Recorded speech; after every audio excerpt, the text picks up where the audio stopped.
안녕하세요. 옛이야기입니다. 오늘도 와주셔서 감사합니다. 구독과 좋아요 부탁드리며 오늘의 사연 바로 시작하겠습니다. 안녕하세요. 전 운 좋게도 나이에 비해 대가족과 함께한 어린 시절을 보냈습니다. 저희 할아버지는 동대문에서 포목점을 하셨고 아버지도 할아버지의 일을 돕고 있어 자연스럽게 한 집에 살게 되었고 아버지와 어머니는 저를 포함 무려 5남매를 낳으셨으니 거기까지만 해도 3대 9명의 대가족이 한 집에 살았던 거죠. 그러다 보니 90년대 전원일기나 주말 드라마가 저에게는 현실과 동떨어진 이야기가 전혀 아니었습니다. 물론 한 집에 많은 식구가 살다 보니 항상 집은 좁고 미어터지는 느낌이었습니다. 초등학교까지 전 따로 방이 없이 부모님 방에서 잤고 누나들은 둘씩 2개의 방을 쓰기는 했지만 그 방이라는 게 말이 방이지 문간방과 다락방 수준의 좁은 방이었죠. 가장 큰 문제는 화장실이었어요. 아침이면 서로 화장실을 먼저 차지하려고 난리를 벌여야 했고 차례가 늦어지면 누나들은 학교에 지각을 각오해야 할 정도였으니까요. 제가 초등학교 입학할 즈음 아버지가 집 2층을 증축해 방 부족 문제는 해소됐지만 여전히 그 인원이 살기에 넉넉한 건 아니었습니다. 그 점만 빼면 많은 형제들은 커가면서 많은 힘을 줍니다. 누나가 넷이나 있는 걸 보면 짐작하시겠지만 전 부모님에게 있어 귀하게 얻은 아들이었어요. 할아버지는 부모님이 결혼할 때부터 아들 타령을 하신 모양입니다. 하지만 부모님은 연달아 딸만 둘을 낳으셨죠. 그래서 셋째 계획을 세웠을 때는 아들을 낳기 위해 온갖 방법을 다 썼다고 하더군요. 음악도 남성적인 음악만 듣고 멋진 남자 배우 사진만 보고 심지어 무당한테 부적도 받아왔지만 또 딸이었던 거죠. 딸 정도면 이제 포기하는 게 정상 아닌가요? 거기다 당시에 이미 둘만 낳아 잘 기르자가 정착된 시기였지만 저희 부모님은 할아버지의 강력한 압력과 못 먹어도 고라는 아버지의 뚝심 덕에 4번째 누나를 낳게 되었죠. 그렇게 10년도 안 되는 사이에 4명의 딸을 낳은 엄마는 이제 정말 더 이상 아들 낳는 기계처럼 살고 싶지 않다며 자식 생산 중단을 선언하셨다고 합니다. 사실 아기를 낳고 육아를 한다는 게 어디 쉬운 일입니까? 거기다 채 2년도 안 되는 터울로 계속 아이를 낳다 보니 갓난 아이부터 초등학교 저학년까지 그 아이들을 먹이고 입히는 게 얼마나 힘들었겠습니까? 엄마의 그 마음 당연히 저 이해합니다. 하지만 엄마의 선언이 지켜졌다면 전 지금 이 세상에 없었겠죠.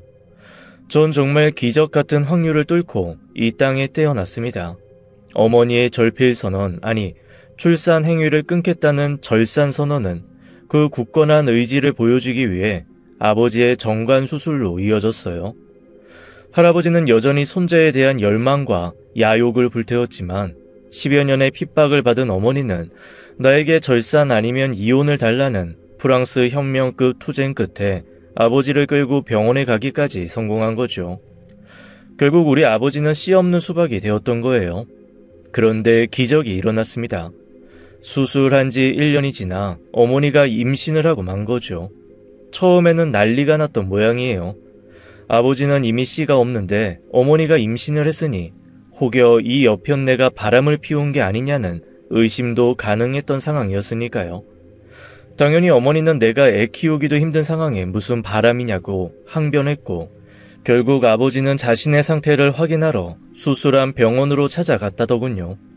놀랍게도 수술한 지 1년이 지난 아버지의 정관 상태는 완벽하게 뚫려 있었다더군요. 의사는 이럴 가능성은 채 1%도 안 되는데 미안하게 됐다며 부모님에게 사과를 했죠. 물론 어머니는 미안하면 다냐고 이 사태를 어떻게 해결할 거냐며 난리를 치셨지만 아버지와 할아버지의 생각은 달랐죠. 며느라, 아이고 기적이다, 응? 하늘이 너한테 아들을 점지하느라 그런 거야. 라며 설득을 했고 이왕지사 이렇게 된 거 우리 하나만 더 낳아봅시다. 라고 아버지도 거들었죠. 결국 기적의 기적이 이어져 할아버지와 아버지가 그렇게 바란 제가 태어난 겁니다. 그러니 얼마나 귀하게 컸겠습니까? 라고 하기에는 솔직히 뭐 크면서 귀하게 대접받은 느낌은 또 막상 없습니다. 뭐라고 할까? 사내는 좀 험하게 키워야 한다는 그런 생각을 저희 할아버지와 아버지가 갖고 계셨던 것 같아요. 오히려 저를 아끼고 사랑해준 건 줄줄이 제 위로 있던 누나들이었죠. 그거 아시죠?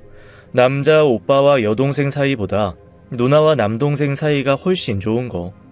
큰 누나랑 11살 차이, 막내 누나랑 3살 차, 이 정도 차이가 나닌 누나들은 절 무슨 조카나 자식처럼 생각했던 것 같아요.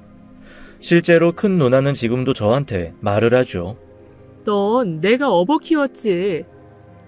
아주 지겨운 말이지만 또 그러고 찍은 사진들이 앨범에 가득하니 아니라고 할 수도 없는 노릇이죠. 그리고 동네 골목에서도 누구도 날 건드릴 수가 없었습니다. 큰 누나와 둘째 누나는 그래도 여성스럽고 얌전했지만 셋째 누나와 넷째 누나는 아들을 낳으려는 어머니의 치성 때문인지 딱 선머스마였고 그 성격 그대로 왈패로 자라났죠. 그래서 자기보다 2-3살 위 남자애들한테도 밀리는 법이 없었습니다. 그런 누나들 등살에 힘 좀 쓰는 동네 형들조차 날 함부로 건드리지 못했죠. 물론 조금 커서는 누나들의 왈패짓이 사라지기는 했지만 어릴 때 당했던 기억이 있어서 그런지 중학교, 고등학교 선배가 된 당시 골목 대장들은 절 건드리는 법은 없었던 것 같습니다. 여기까지야 좋은 일이지만 이렇게 많은 누나들의 사랑을 받고 자란 게 좋기만 하겠습니까? 대학을 가 성인이 되도록 누나들 눈에는 내가 그냥 어린애로 보였는지 아침에 일어나면 반갑다고 뽀뽀뽀, 술 먹고 들어와선 또 반갑다고 뽀뽀뽀, 나도 이제 수염도 나고 지들보다 큰데 그냥 무슨 애기 다루듯 하는 건 못 참겠더라고요. 그래서 싫다고 반항하고 그러면 누나들이 우는 겁니다. 서운하다고. 그러면서 어릴 때 업어 키운 이야기, 동네 형한테 맞은 날 구해준 얘기를 꺼내면 결국 제가 그냥 제 볼을 내어주고 맙니다. 좋아요. 그것까지는 그렇다고 치지만 아무리 남동생이 남자로 보이지 않아도 집안에서는 좀 옷을 제대로 입고 다녔으면 좋겠는데 그런 내외조차 하지 않는 겁니다. 도대체 내가 언제까지 누나 팬티나 브라자가 어디 건지 알아야 할지 답답한 노릇이었죠. 하지만 세월은 흐르고 누나들도 사랑을 하더군요.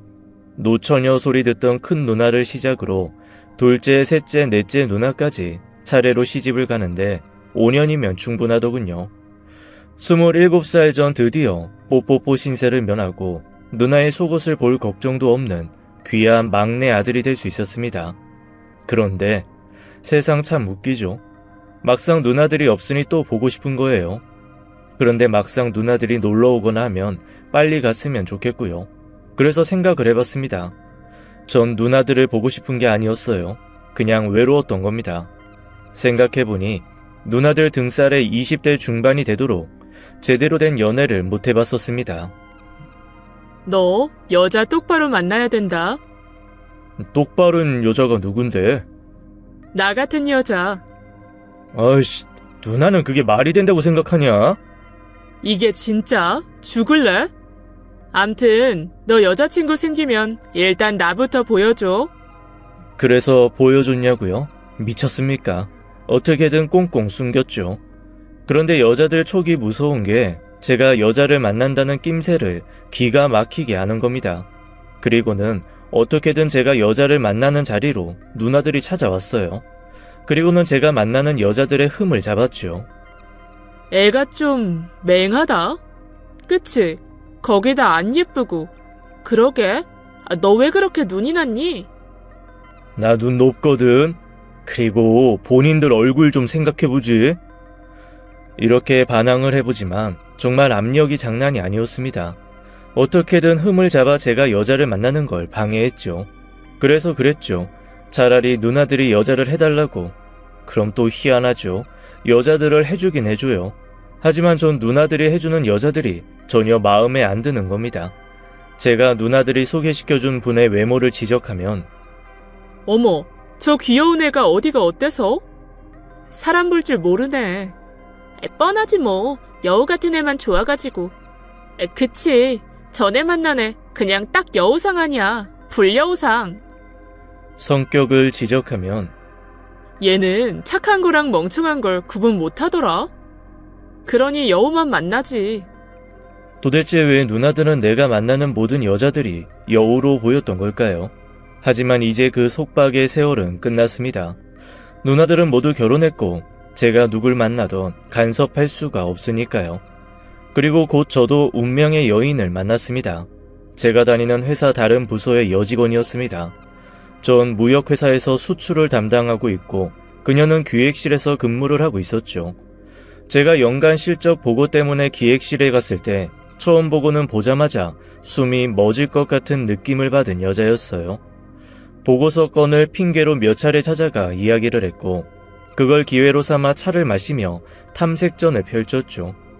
다행히도 그녀 역시 절 나쁘게 생각하지는 않았던 것 같아요. 곧 저희는 사내 커플이 되어 비밀 연애를 즐겼죠. 그렇게 1년쯤 연애를 하고 나니 그 여자와 결혼하지 않으면 안 된다는 생각이 들더군요.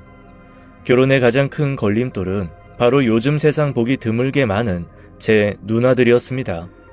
저한테야 어렸을 때부터 절 지켜주고 키워준 누나들이지만 그녀한테는 세상에서 제일 껄끄러운 시누이들이 될 테니까요. 그러나 저에겐 그녀에게 내밀 확실한 카드가 있었습니다. 누나들 중 가장 드센 셋째와 넷째 누나는 외국에 살고 있어 자주 보기도 어렵고 첫째와 둘째 누나는 자식들이 한참 크는 중이라 저를 신경 쓰기가 어렵다는 점이었습니다. 물론 그렇다고 해도 그녀 입장에서 걱정이 안 될 수는 없었겠죠. 하지만 그 정도로 결혼을 포기할 수 없을 만큼 그녀도 절 사랑했죠. 물론 상견례 때부터 한국에 있는 큰 누나와 둘째 누나에게는 제가 못을 박았습니다. 쓸데없는 소리에서 결혼 파토 나면 진짜 가만 안 있겠다고. 에이, 우리가 왜 그러니? 그러게, 우리 예쁜 동생이 결혼한다는데.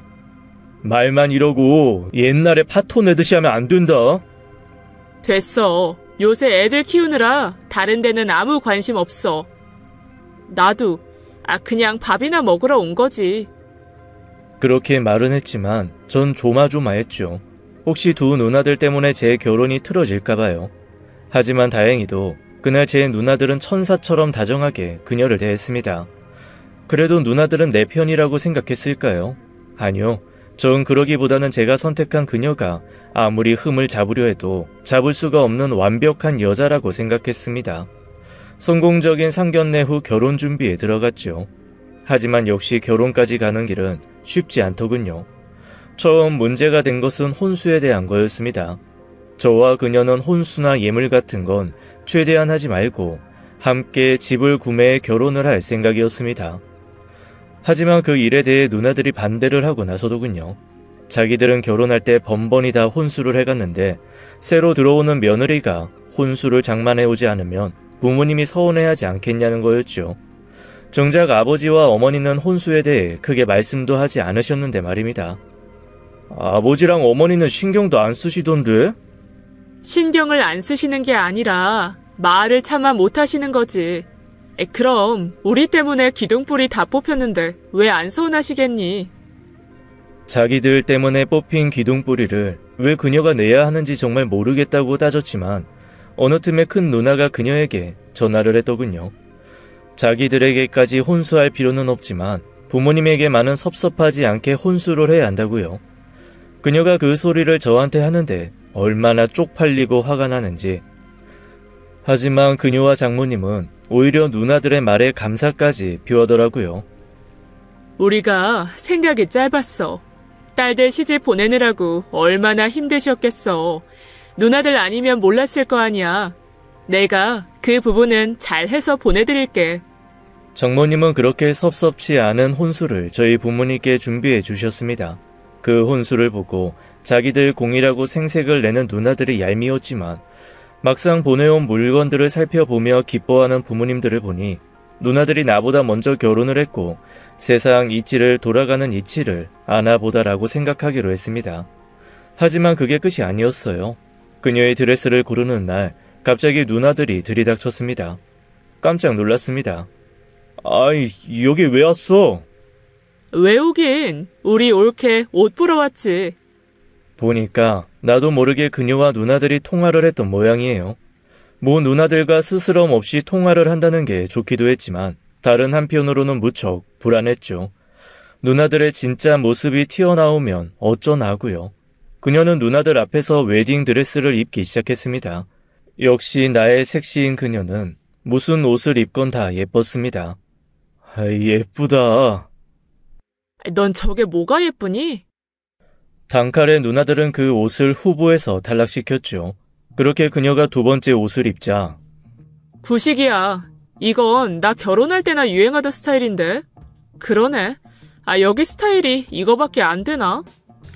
다시 세 번째 옷을 입었을 때 이건 옷은 예쁜데 우리 올케가 옷 소화가 안 되네. 그러니까 이 옷은 딱 키가 나 정도는 돼야 하는데 우리 올케가 좀 작아서. 그 말에 제가 사랑하는 그녀가 갑자기 주눅이 들더군요. 그걸 보고 있자니 제가 짜증이 차오르더군요. 누나, 이거 신부가 입을 거야. 누나들이 마음에 드는 게 중요한 게 아니라 우리 섹시가 마음에 드는 게 중요하다고. 누가 모른대? 그래서 더 예쁘게 만들어주려고 그런 거지. 됐고, 이제 그만 가. 우리끼리 고를 거니까. 가긴 어딜 가. 올케가 드레스를 골라야 우리도 거기에 맞춰서 입을 옷을 고르지. 뭘 옷을 맞추기는. 그냥 한복 입어. 얘 봐라. 우리가 무슨 네 엄마냐? 한복을 입게. 엄마라며. 나 어버 키웠다고. 가 그만. 전 안 가려는 누나들을 숍에서 끌어내고 말았습니다. 그리고 그녀에게 미안하다고 했죠. 괜찮아. 다 나 예쁘게 보이라고 하시는 건데. 말은 그렇게 했지만 솔직히 힘든 표정이 역력히 보였습니다. 집으로 간 전 두 누나들에게 연락을 해 결혼까지 절대로 아무런 간섭도 하지 말라고 다짐을 받아냈습니다. 다행히도 누나들도 더 이상 제 결혼에 간섭을 하지는 않더군요. 결국 저와 그녀는 평생을 함께할 맹세를 하고 백년 가약을 맺을 수 있었습니다. 그리고 제 결혼 생활은 순탄하게 흘러갔어요. 외국에 사는 누나들이 한국으로 돌아오기 전까지 말입니다. 셋째 누나는 미국 유학 중 만난 교포와 결혼을 해 미국에서 살았고, 넷째 누나는 그거보다 더 먼 아르헨티나로 남편을 따라 떠나섰습니다. 쉽게 들어오기 힘든 만큼 멀기에 제 결혼식 때조차도 한국에 들어오지 않았던 사람들이에요. 그런데 그 누나들이 3개월 간격으로 한국에 들어온 겁니다. 그것도 둘 다 가정이 파탄 나서요.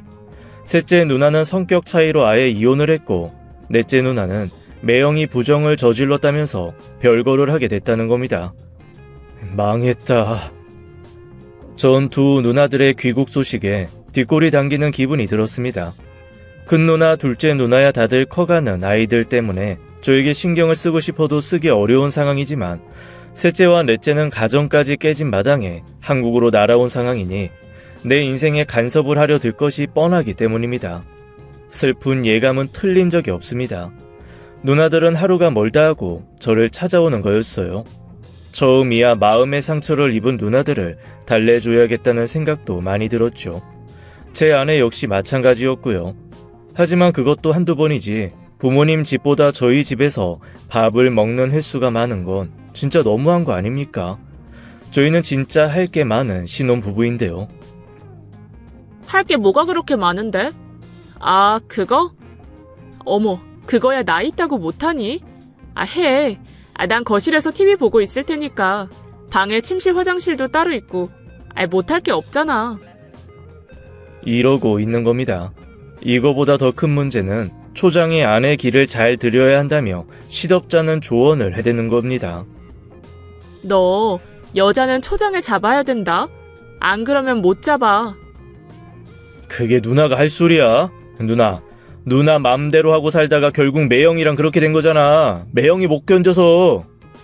그러니까 날 잘 잡았어야지. 너희 매형이. 셋째 매형, 완전 상남자였습니다. 미국 국적 따려고 이라크에 파병까지 갔다 온 그런 매형이 저한테 전화와서 뭐라고 한 줄 아세요? 너희 누나가 탈레반보다 무섭다. 야, 아무리 노력해도 같이 못 살겠어. 셋째, 넷째 누나는 아들을 낳고 싶다는 엄마의 태교가 만든 괴물인 겁니다. 전 이 두 괴물을 혼자 상대할 수 없다는 생각에 부모님에게 도움을 요청했습니다. 엄마, 아버지도 두 누나의 성향을 알기에 바로 동생 집 출입 금지령을 내려주셨죠. 처음에는 잘 지켜지는 듯 했습니다. 하지만 우리 집에 마구 출입할 결정적 핑곗거리가 생기고 말았어요. 돌아가신 할아버지 제사 때였죠. 유일한 며느리인 제 아내도 집안일을 도와 요리를 해야 하는데 아내의 요리 실력이 많이 딸렸던 거죠. 사실 계속 저와 맞벌이를 하는 아내가 요리를 해봤으면 얼마나 해봤겠어요. 그런 사람에게 갑자기 명절에 이것저것을 시키니 잘할 수가 없었던 거죠. 어머, 우리 올케 전도 하나 못 뒤집네? 국간장이랑 진간장도 구별도 못해? 그래가지고 무슨 종갓집 며느리를 해. 누나들이 다그치니 아내는 오히려 더 실수를 하게 됐고 대가족 며느리의 지옥을 제대로 맛보고 말았습니다. 물론 저 딴에는 아내를 보호한다고 무지 애를 썼지만 아내가 만든 전인지 스크램블인지 알 수 없는 음식들까지 실드를 쳐줄 방법은 없더군요. 그렇게 지옥 같은 제삿날이 끝나고 얼마 후 다시 누나들이 저희 집을 뻔질나게 드나들기 시작했습니다. 아내에게 요리를 가르쳐 주겠다는 핑계로 말이죠. 난 됐다고 했지만 아내는 또 놔두라고 했습니다. 그렇지 않아도 요리를 배워볼 생각이었는데 이 기회에 배우면 된다고요. 정말 천사 같은 여자입니다. 그렇게 누나들의 요리 수업은 시작되었고 간단한 달걀말이부터 동치미 김치 담그는 것까지 이어지더군요. 요리라는 게 그렇지 않습니까? 한이 없잖아요. 일주일에 최소 한두 번씩 벌써 몇 달을 그러고 있는지 모르겠더군요. 그건 내 아내에게 요리를 가르쳐 주려고 그러는 게 아니라 그냥 여기서 놀려고 그러는 게 분명했습니다. 그래서 제가 그랬죠. 누나들, 여기서 좀 이러고만 있지 말고 친구들도 만나고 그래라. 친구들은 무슨 수로 만나니? 다들 시집가서 잘 사는데. 그럼 어디 가서 동호회 활동이라도 해. 동호회는 무슨 다 부질없다. 그냥 인생이 다 부질없어. 언니도 그렇구나. 나도 그래. 그리고는 갑자기 둘이 부둥켜 안고 서럽게 우는 겁니다. 진짜 정말 이 아줌마들 어쩐단 말입니까? 누나들이 집으로 가고 나서 아내가 저에게 조용히 말을 하더군요. 이제 알았어. 형님들이 외로운 거야. 외롭기는 뭐가. 형제들이 몇인데. 그거 말고 옆구리가 허전하다고. 남자가 없어서 저러고 있다는 거야? 그래. 그 말을 하고는 아내는 자기 학교 선배인 이혼남을 셋째 누나에게 소개시켜줬습니다. 그런데 이게 일이 되려고 그런 건지 덜컥 만나기 시작한 거예요. 새로 시작한 연애에 빠진 셋째 누나는 곧 우리 집에 콧배기도 보이질 않게 되더군요. 넷째 누나한테도 남자를 소개시켜주겠다고 아내는 말했지만 그건 제가 막았습니다. 아직 별거 상태로 이혼도 안 된 상황에서 남자를 만나는 건 아니라고 본 거죠. 뭐 넷째 누나도 막상 셋째 누나가 남자를 만나고 다니니 혼자서 저희 집에 오려고 하지는 않더라고요. 드디어 다시 해방의 날이 온 겁니다. 하지만 셋째 누나의 연애가 저에게 그렇게 큰 불행을 가져올 것이라고는 그때는 정말 몰랐습니다. 어느 날인가 셋째 누나가 따로 절 보자고 하더군요. 너 정민이라고 네 와이프 선배 이름 들어봤니? 알아. 들어봤어. 에이, 알고 있구나. 갑자기 무슨 한숨을 쉬는 걸까요? 근데 그 사람이 뭐? 아니야, 됐다. 그렇게 한숨과 혀까지 차고는 누나는 아무 말 없이 집에 가버리고 말았습니다. 정민이라는 선배는 누나에게 아내가 소개시켜준 남자처럼 같은 학교 같은 과 선배였습니다. 저의 결혼식 때도 왔을 만큼 가까운 사이였고요. 제가 그 사람의 이름을 기억하는 건 지방에서 그분 어머님이 돌아가셨을 때 아내가 1박 2일로 문상을 갔다 왔기 때문이에요. 결혼한 지 얼마 되지도 않았는데 지방에 1박 2일을 간다고 하니 보내고 싶지 않더라고요. 꼭 자고 와야 해? KTX 타고 갔다 오면 되잖아. 우리 결혼식에도 오셨던 선배야. 부조도 많이 하셨고. 전 선배의 이름과 누나의 한숨이 곁들여지며 갑자기 전 하고 싶지 않았던 상상을 하기 시작했습니다. 혹시 정민이라는 그 남자가 그냥 선배가 아니라 한때 사귀던 사이였으면 어쩌지? 하는 상상이요. 솔직히 요새 세상에 제 아내가 저만 만났다고 믿지는 않습니다. 과거에 누굴 만났던 상관없다고 생각을 해왔고요. 하지만 막상 누나가 한숨까지 쉬고 나니 그 남자에 대해 궁금해 미치겠더라고요. 결국 전 누나를 불러내고 말았습니다. 자기도 정확하게는 모르지만 둘이 무척 가까운 사이였다는 거예요. 일단 전 누나에게 의연하게 대답했습니다. 아, 그랬구나. 아이, 뭐 그럴 수도 있지. 너 괜찮아? 다 옛날 얘기잖아. 그리고 지금은 날 사랑하고 있는 거고. 그래. 그런데 말이다. 서로 헤어진 사이면 안 보고 사는 게 맞지 않나? 같은 과 동문이잖아. 서로 엮인 사람들도 많고. 그래도 안 보고 살려면 얼마든지 안 보고 살 수 있는 거잖아. 여기가 미국처럼 서로 헤어지고 나서 쿨하게 친구가 되는 나라도 아니고. 너 조심해. 너 조심해. 누나의 그 말이 비수처럼 제 마음에 꽂혔습니다. 사실 그렇습니다. 이성이 만나다 헤어지고 나면 그와의 관계를 지우는 게 보통입니다. 그렇게 하는 건 남자보다 여자가 훨씬 더하다는 걸로 알고 있고요. 전화나 카톡을 차단하고 받았던 선물들을 돌려주거나 없애고 그렇게 철저하게 관계를 청산하는데 왜 제 아내는 그 남자를 우리 결혼식에까지 데리고 온 걸까요? 그리고 왜 그 사람 상가에는 1박 2일로 내려간 걸까요? 누나가 던진 작은 한숨과 이제 제 가슴에서 폭풍이 되었고 전 결국 아내의 과거 앨범을 뒤지며 그 남자의 흔적을 찾기 시작했습니다. 캠퍼스 시절 찍은 많은 사진 속에 그 남자 정민은 지금의 제 아내 곁에 꼭하니 붙어있더군요. 더 이상 보다가는 제 질투가 폭발할 것 같아 사진첩을 덮었습니다. 이자, 어차피 과거의 일이다. 그리고는 얼마 후 일이었습니다. 아내의 동창 모임에 제가 참석한 일이 생겼습니다. 부부 동반으로 한 모임이었으니까요. 그런데 그곳에 그만 정민이라는 남자도 와 있던 겁니다. 보자마자 속에 열불이 나더군요. 하지만 의연하게 참았습니다. 그런데 아내가 자꾸 그 남자와 눈빛을 주고받는 겁니다. 어느 순간은 둘이 따로 건배까지 하고 있더군요. 결국 전 더 이상 참지 못하고 자리를 박차고 혼자 나와버리고 말았습니다. 놀란 아내는 곧 저를 따라 나왔죠. 왜 그래, 여보? 아직도 저 남자 보면 가슴 설레냐? 무슨 소리야? 정민이라는 저 선배, 당신 애인이었다며? 결국 전 아내에게 그동안 들은 이야기를 쏟아내고 말았습니다. 제 얘기를 들을수록 아내의 낯빛이 굳어가더군요. 전 그게 그만큼 그를 마음에 품고 있어서인 줄 알았습니다. 그런데 그게 아니었어요. 그런 적 없어. 선배가 나한테 장난처럼 고백한 적이 있었지만 그게 다야. 무엇보다 저 사람 내 타입 아니야. 아내는 누나의 말 한마디에 자신을 의심한 나에게 실망의 낯빛이 굳은 거였습니다. 전 누나가 자꾸 그런 말을 해서 의심이 커졌다고 누나 핑계를 댔지만 그동안 누나들 등살에 힘겨워도 참았던 건 오직 남편인 나를 본 건데 이제 나머져 온갖 정이 다 떨어졌다고 하더군요. 그리고는 서슬퍼레진 아내는 그날 바로 짐을 싸들고 친정으로 가고 말았습니다. 그리고 전 아내야말로 헤어지자고 마음을 먹으면 상대와의 모든 커뮤니케이션 수단을 단절하는 사람인 걸 알게 되었습니다. 제 전화와 카톡은 차단되었고 회사에서 찾아가도 아무런 말도 저와는 나누지 않았습니다. 정말 누나 때문에 힘겹게 얻은 내 사랑을 잃을 상황이 되고 만 거죠.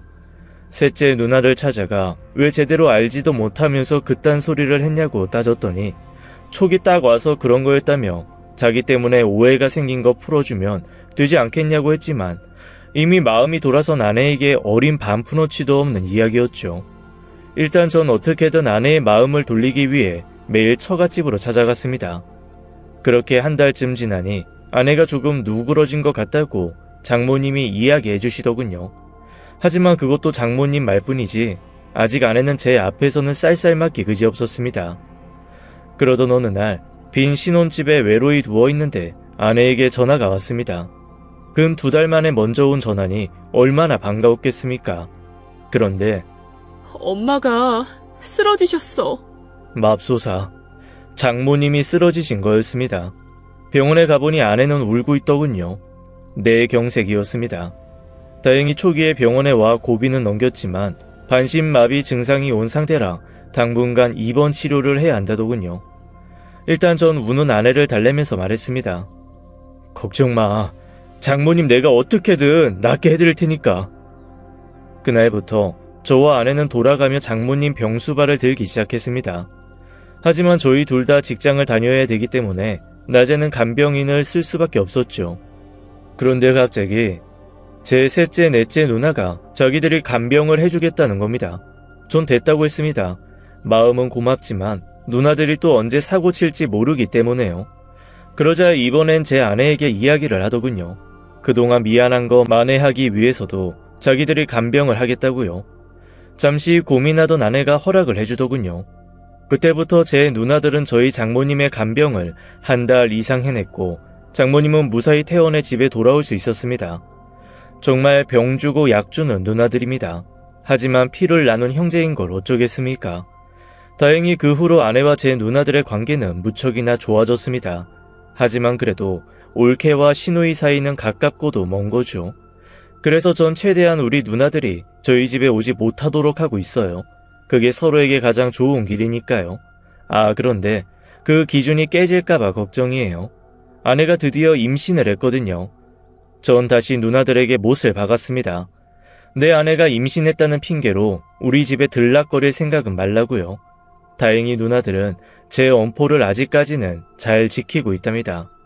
제 이야기는 여기까지입니다.